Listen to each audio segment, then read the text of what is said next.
Sejahtera untuk kita semuanya. Perkenalkan, saya Maria Ida Widayanti, Instansi Dinas Sosial Pemberdayaan Masyarakat dan Desa Kabupaten Bangka Tengah, Jabatan Analis Rehabilitasi Masalah Sosial. Saya adalah salah satu peserta latsar CPNS Kabupaten Bangka Tengah tahun 2022 angkatan 5 kelompok 3.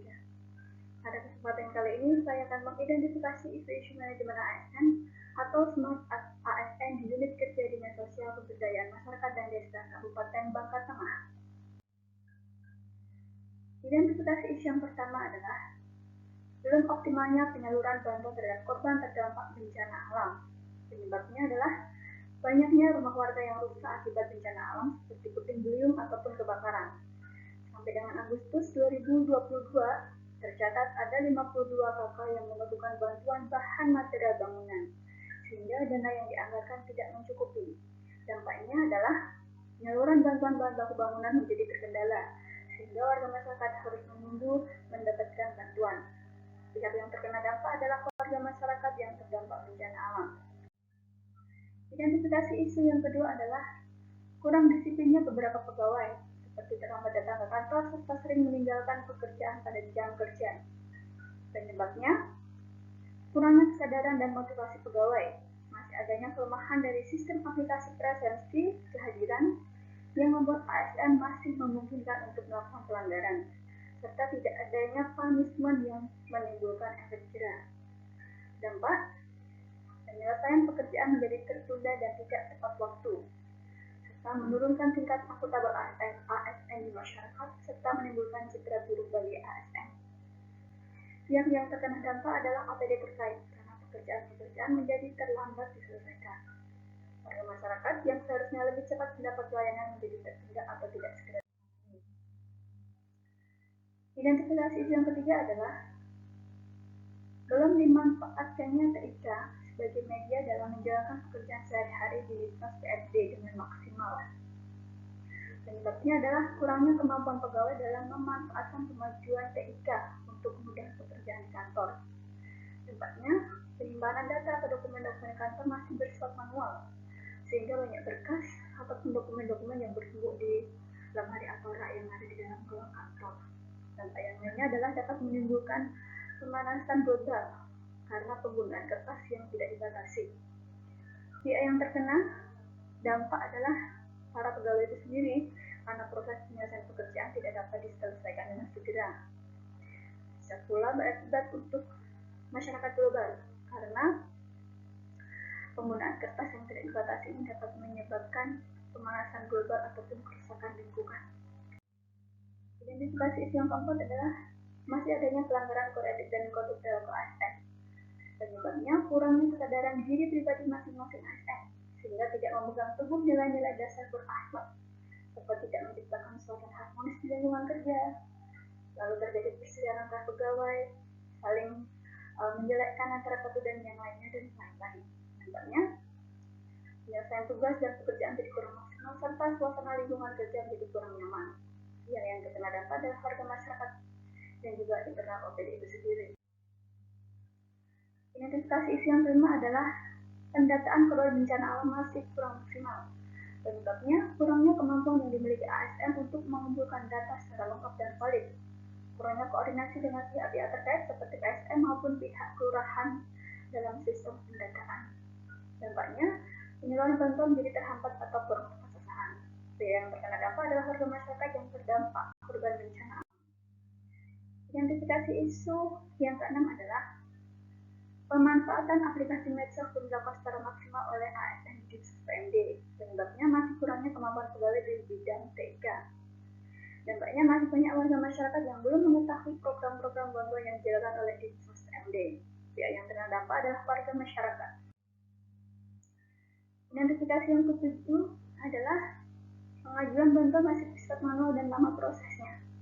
Penyebabnya masih kurangnya kemampuan pegawai di bidang TIK, bagaimana mengubah proses pengajuan bantuan yang awalnya manual menjadi online. Dampak warga masyarakat harus menunggu waktu cukup lama untuk mendapat penyaluran bantuan. Nah, pihak yang terkena dampak adalah masyarakat.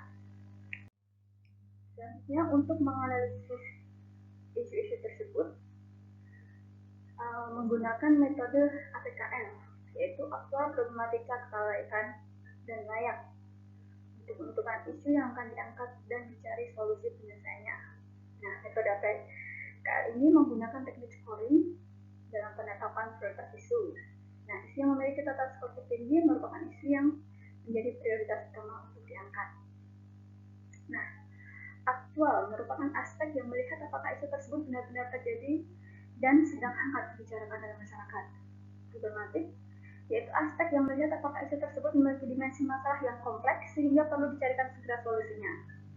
Kelayakan yaitu aspek yang melihat apakah isu tersebut menyangkut hajat hidup orang banyak. Layak yaitu aspek yang melihat apakah isu tersebut masuk akal dan realistis serta relevan untuk dimunculkan inisiatif pemecahan masalahnya. Nah, selanjutnya setelah dilakukan analisis isu dengan metode APKL, didapatkan hasil bahwa skor tertinggi ada pada isu belum optimalnya penyaluran bahan dan korban terdampak bencana alam. Yang pertama, yang kedua adalah pengajuan dua masih bersifat manual dan lama prosesnya. Sedangkan isu yang ketiga adalah masih adanya pelanggaran kode etik dan kode perilaku ASN.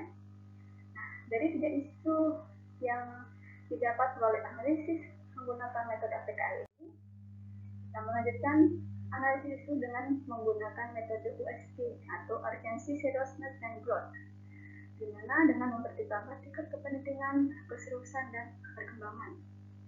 Nah, urgensi sendiri memiliki arti yaitu seberapa mendesak suatu isu itu harus dibahas, dianalisis, dan ditindaklanjuti. Seriousness yaitu seberapa serius suatu isu itu harus dibahas, dikaitkan dengan akibat yang ditimbulkan.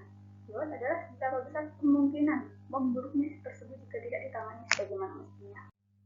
Nah, berdasarkan hasil analisis USG, didapatkan bahwa belum optimalnya penyaluran bantuan terhadap korban terdampak bencana alam memiliki skor yang paling tinggi, sehingga isu tersebut harus segera dicarikan solusinya.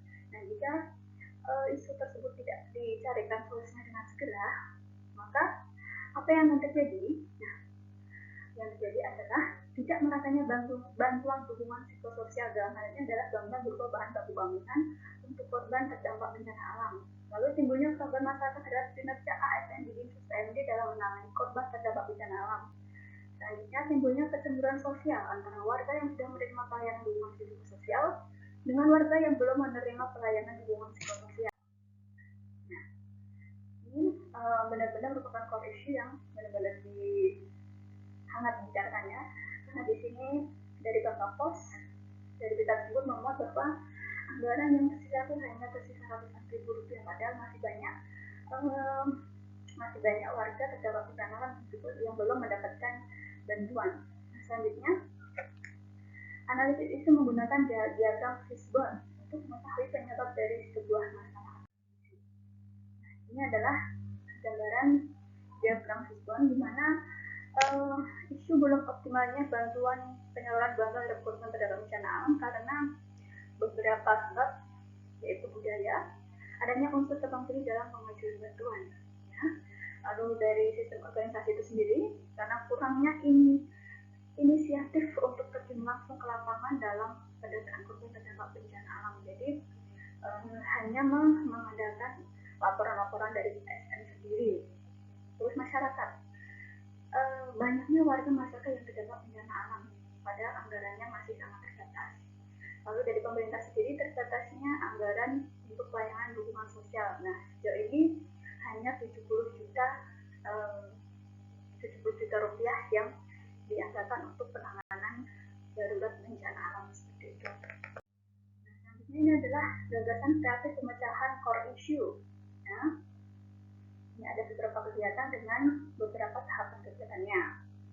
Ya, kegiatannya ada berkoordinasi dan berkonsultasi dengan pimpinan atau mentor terkait core issue, berkoordinasi dengan pihak terkait korban terdampak bencana alam, koordinasi dengan pihak terkait mendapatkan suplai bantuan dana pelayanan dukungan psikososial. Lalu memberikan kesempatan untuk pihak swasta untuk berkontribusi dalam mengatasi kekurangan dana tersebut. Nah, ini adalah foto dinas sosial yang melakukan bantuan. Sekian, terima kasih. Sampai jumpa lagi di kesempatan berikutnya.